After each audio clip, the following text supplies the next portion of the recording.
I made it to level 30 in 6 hours during the New World Aeternum Open Beta and wanted to give my thoughts. If you end up enjoying the video, don't forget to leave a like, share with your friends, and comment your thoughts down below.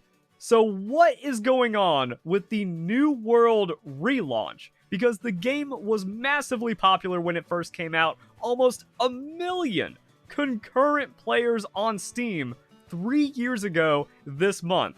But then the game had a lot of problems. It definitely was not ready to be released. They needed to wipe after all the dupes, after all the exploits, after all the problems, and then like all the in-game stuff. You couldn't even close breaches after completing the story for a month or however long it took. It was kind of ridiculous. And then a lot of other problems, and then the game content came in, and then New World became good. But by then, it was already dead. So like they needed to do server wipes, they needed to relaunch, and we're finally seeing it 3 years later.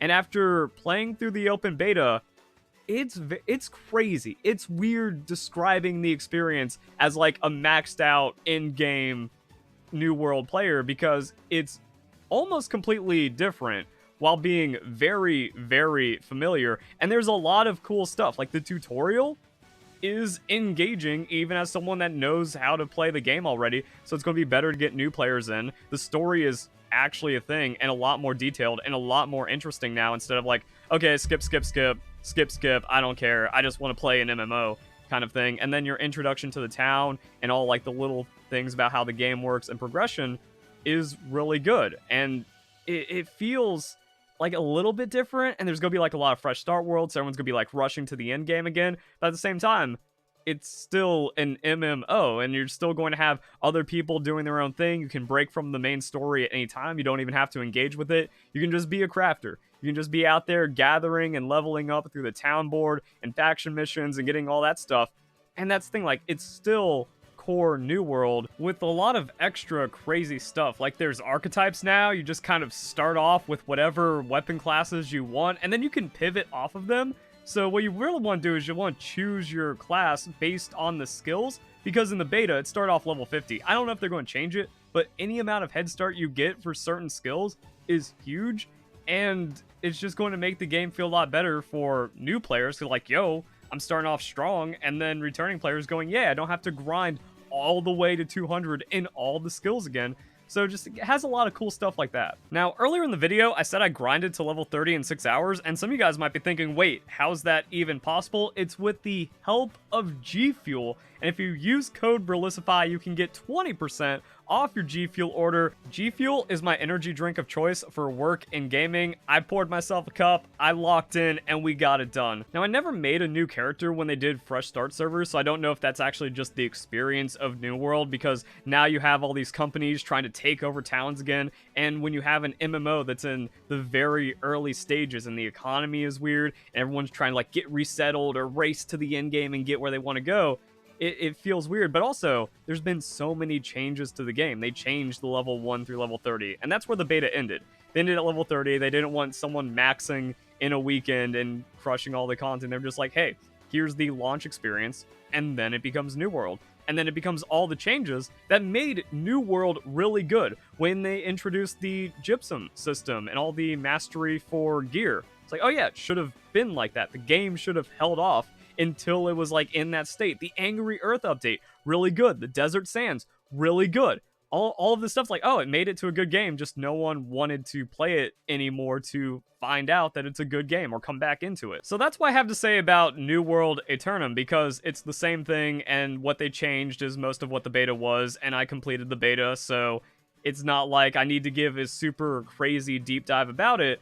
And the audience for this game is now really weird and interesting to address, because there's tons of players, millions of players that played for a week and quit for whatever reason, maybe even played for a month, and then just hated how broken and unfinished the game was, and that nothing was done about the duping. So it's like, oh, all these other companies and factions became too powerful, and then they didn't get punished fast enough, and they didn't really get punished. Sure, there were bans, but that money has still permanently ruined the economy, or at least ruined it for well over a year.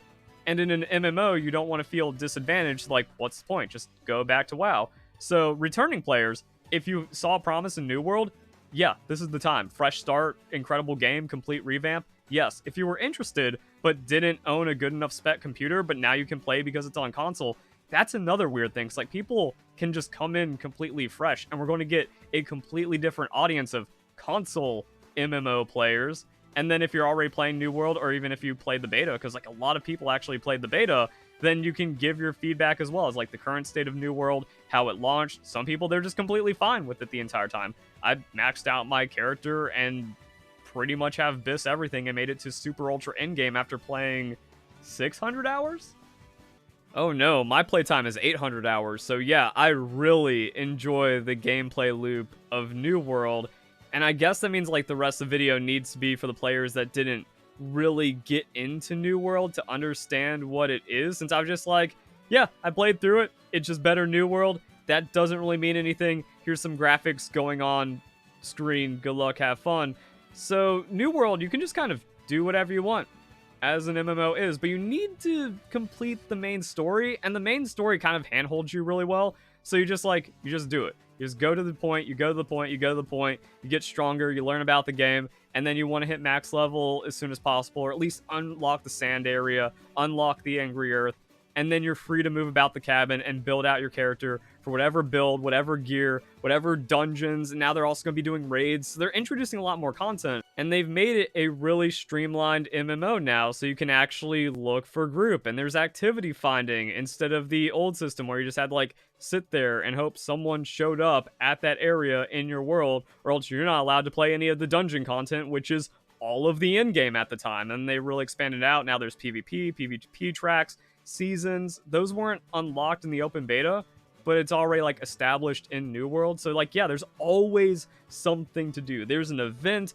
there's tons of dailies, there's grinding, there's daily crafts, there's gypsum, there's all kinds of other like systems. So it's like pretty much you need to play the game to get into it, to understand the systems, and then you just kind of have MMO mechanics inside of it. You can go out and mine rocks for dozens and dozens of hours and then sell it to make your gear better, or you can do that for your own refining and processing, make your own gear, make your own higher tier stuff, maybe sell that for a bit more money, and then just kind of play along. You can make friends and then join a company. You can play with the friends you have established from other games and MMOs and try to like build up your own little crew of powerful dudes, and then if you got 5 people, you just run the expeditions. Pretty much what I'm like too established in MMOs and detached from like new players to explain is there's something for everyone, and every system is really good. That like whatever you want to do, however you want to find your fun and progression in this game, you can do it. And then eventually it kind of like trickles back into the main story. Like you can just go 100% main story, or you can just say, wait, I want to actually like play the game and learn how to do things. And then it folds back into the main story. And then everything is going to be like, wow, I didn't think I was going to like the combat as like a gathering crafting player, but the combat's really cool. And then I got enough power to actually not get wiped and discouraged the entire time. Or if you're just kind of like a super high end game player, like, wait a second, I made it to the end game and there's no one contesting these nodes. Oh, now I need to level up my skills so I actually have like first shot at these nodes and I can make more money and get even more powerful and stay on top. So there's that. There's also just PvP. You can be a PvE player, or you can flag and then be a psycho, or try to get the benefits of being PvP flagged and then get camped and stomped out by other people, and you just do whatever. And since the game has been around for 3 years, getting tons and tons of changes to finally become a good game, there's too much to talk about in this video for new and returning players to really go into all the systems. But the overall thing is like the beta was really promising. It was just like, hey, this is a fresh enough New World where you can start over on your character, and it's worth it as long as it keeps a healthy player base. And I really hope New World gets a second chance. I really hope this succeeds, and that's also why I'm like kind of making this video. People are searching it up, they might find it, and it's like, oh, I'll give New World another chance, or I heard about it, I heard about the flop, but it sounds like it's worth playing now. So I really want that, because like, yo, if this can hold 100k concurrents for a year, which is a pipe dream, but I mean, I think New World had like 20k when it first came out, it was in a terrible state. Like, I think the game deserves at least 100k concurrent. And then when you have like a healthy, large MMO, it feels like your decisions matter. You're actually a gamer. You're actually doing something instead of just wasting your time inside of a dead game. And then the progression goes, and then the game just keeps getting updated from there. And we also don't even know about like all the other new Aeternum content that's going to be added in, because Rise of Angry Earth was a huge expansion as well. So there's a lot going to this game. You just buy in, there's no subscription service, and if you find the mechanics and systems fun from watching gameplay, or if you saw promise when you first picked it up, play it. October 15th, that's when it comes out or something. So this is going to be the first shot for a lot of console players, but also if you are a PC player, you can just buy it now. Like, you can buy the base game. If you don't like it, just try rush through the tutorial and go around crafting and play in the town a little bit. If you don't like it, you can refund it. If you like it, you can not super invest, because you're probably just gonna make a new character on a new world when they do the fresh starts, even though all the existing worlds and all the existing characters are still going to be preserved, even though I think it's going to become a complete ghost town. You can play a little bit, you can familiarize yourself, and then you need New World and the DLC to play the new relaunch of New World for Aeternum. That's when you can decide the value proposition. But after that, it's no subscription fee, you don't need to pay anything else.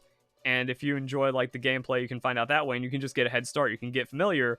And that's the weird thing about this update, that New World becomes New World Aeternum. It becomes everything that the relaunch is going to be the second it happens on October 15th. So it's only a detriment if you're going in completely fresh in October. So it's now New World is the early access game for what polished New World is going to launch as in October, and hopefully it does something. But I enjoyed my time in the beta, and it's a new kind of familiarity. So if you guys enjoy the video, hope you all have a nice day. Thank you very much for watching.